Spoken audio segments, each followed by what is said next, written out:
Hello students, इस कक्षा में हम बात करेंगे अभिगोपन की। अंशों तथा ऋण पत्रों का अभिगोपन के संबंधित क्या नियम हैं, इस बारे में हम इस कक्षा में बात करेंगे। किसी कंपनी के द्वारा निर्गमित अंशों एवं ऋण पत्रों का अभिगोपन दलालों द्वारा, बैंकों द्वारा किया जा सकता है। अभिगोपन के अंतर्गत अभिगोपक द्वारा कंपनी को यह आश्वासन दिया जाता है कि यदि उसको इस निर्गमन के लिए वांछित आवेदन पत्र प्राप्त न हो सके तो अभिगोपक उन्हें खरीद लेगा। इस तरह का आश्वासन देने वाले व्यक्ति या संस्थाएं अभिगोपक कहलाती है। तो इस तरह का आश्वासन देने के बदले में जो पारिश्रमिक अभिगोपकों द्वारा लिया जाता है उसे अभिगोपन कमीशन कहते हैं। प्रविवरण में लिखित न्यूनतम अभिदान के अनुरूप संख्या में अंशों के लिए आवेदन पत्र प्राप्त न होने तक अंशों का आवंटन नहीं किया जा सकता। अभिगोपन करवाने में न्यूनतम अभिदान प्राप्त न होने की जोखिम मिट जाती है।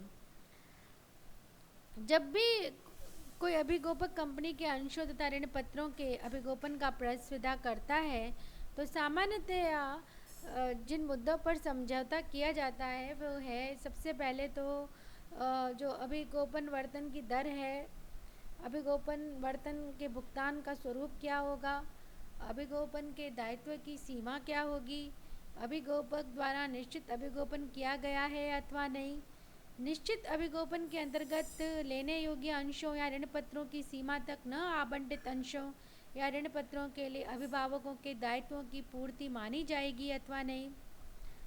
कंपनी अधिनियम 2013 की धारा 40(6) एवं कंपनी नियम 2014 के नियम संख्या 13 के अंतर्गत अभिगोपन के जो प्रावधान है वो इस प्रकार है।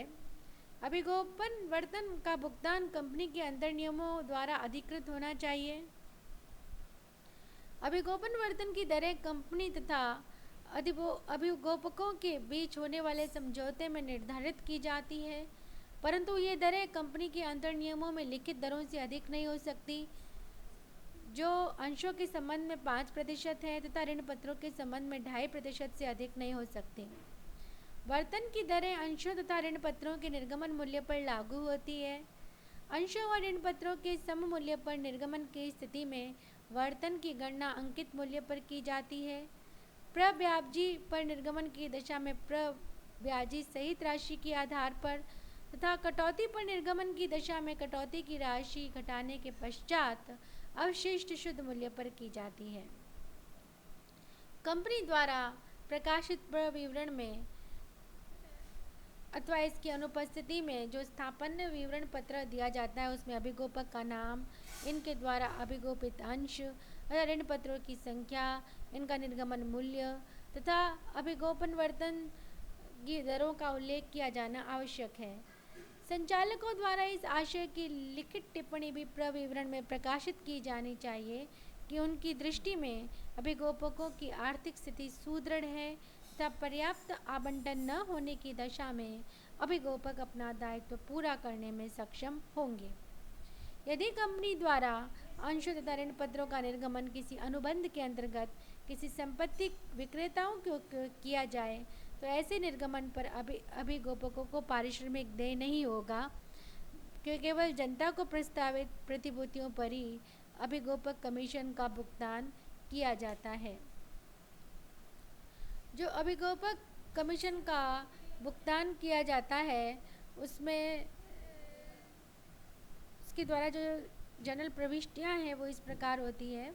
अभिगोपन कमीशन देय होने पर underwriting commission to underwriting firm account, अभिगोपन कमीशन का भुगतान करने पर underwriting firm account debited to bank account, अभिगोपन वर्तन के बदले में अंशों तथा ऋण पत्रों का क्रमशः प्रब्याजी या बट्टे पर आवंटन करने पर underwriting firm account debited, discount और issue of debentures account debited या शेयर्स जो भी देना चाहे to share capital account, to debentures account, to securities premium account. इस प्रकार हम जो अंडरराइटिंग कमीशन देते हैं उसकी एंट्री हम करते हैं।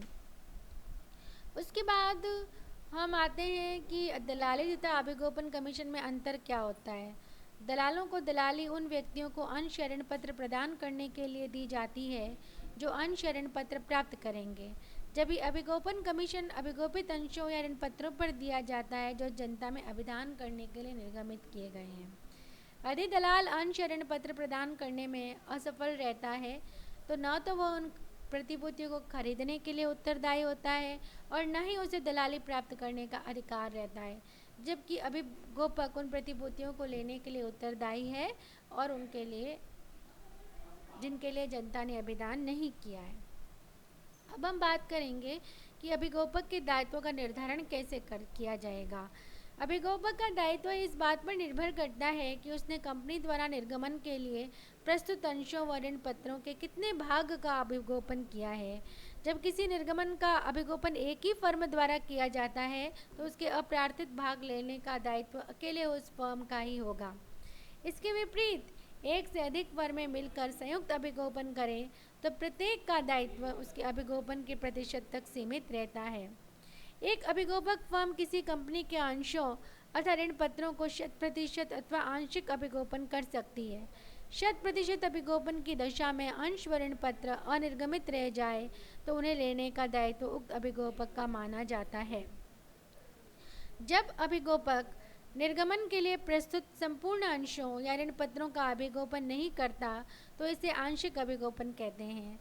आंशिक अभिगोपन की दशा में अभिगोपक उन आवेदनों पत्रों पर अपनी मोहर लगा देता है जिसके माध्यम से कंपनी को प्रेषित किए गए हैं।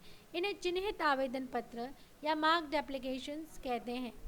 इसके अतिरिक्त कुछ आवेदन पत्र सीधे कंपनी के कार्यालय में प्राप्त हो जाते हैं तो उन्हें अचिन्हित आवेदन पत्र कहते हैं, अनमार्क्ड एप्लीकेशंस। अचिन्हित आवेदन पत्रों के बारे में यह मान्यता है कि उन्हें प्राप्त करने में अभिगोपक का भी प्रभाव रहा है। अतः अप्रार्थित अंशों व ऋण पत्रों के संबंध में अभिगोपक के दायित्व का निर्धारण करते समय चिन्हित आवेदन पत्रों का 100% श्रेय अभिगोपक को मिल जाता है, परंतु अचिन्हित प्रार्थना पत्र का लाभ अभिगोपकों द्वारा अभिगोपित अंशों के अनुपात में किया जाता है जिस अनुपात में उन्होंने अभिगोपन किया है। कंपनी द्वारा किया गया निर्गमन एक से अधिक फर्मों द्वारा अभिगोपित किया जाता है तो प्रत्येक अभिगोपक द्वारा किए जाने वाले अभिगोपन की सीमा समझौते में ही निर्धारित कर दी जाती है। बिना बिके हुए अंशों व ऋण पत्रों के संबंध में अभिगोपकों का व्यक्तित्व दायित्व निर्धारित करते समय कुल निर्गमन, अभिगोपकों के सकल दायित्वों की सीमाएं, विभिन्न अभिगोपकों द्वारा किए गए निश्चित अभिगोपन, कुल प्राप्त आवेदन, इसमें निश्चित अभिगोपन को भी शामिल किया जाता है, विभिन्न अभिगोपकों द्वारा चिन्हित आवेदन का आदि तथ्यों को ध्यान में रखा जाता है। तो इस प्रकार हमने पढ़ा। इसमें एक और आता है निश्चित अभिगोपन। कई बार क्या होता है कि अभिगोपन प्रस्पंदे के अंतर्गत कंपनी तथा अभिगोपकों के बीच ये शर्त रखी जाती है कि कंपनी द्वारा अभिगोपकों को एक निश्चित संख्या में अंश तथा ऋण पत्र आवंटित किए जाएंगे तो यह निश्चित अभिगोपन कहलाता है। स्वयं अभिगोपकों द्वारा अंश व ऋण पत्र खरीदे जाने से जनता में इन अंशों व ऋण पत्रों के प्रति विश्वास व रुचि बढ़ती है तथा इससे कंपनी तथा अभिगोपक दोनों पक्षों को लाभ होता है। अभिगोपकों को इससे विशेष लाभ यह होता है कि निकट भविष्य में यदि इनके भाव बढ़ जाए तो इनकी बिक्री से भी कुछ आय प्राप्त कर लेंगे। अच्छी प्रतिभूतियों के लिए जनता से ही पर्याप्त आवेदन पत्र प्राप्त हो जाते हैं जिससे कि अभिगोपकों को इनका आवंटन बिल्कुल ना हो, परंतु निश्चित अभिगोपन से उतने अंश व ऋण पत्र तो मिल ही जाते हैं। यदि अंशों व ऋण पत्रों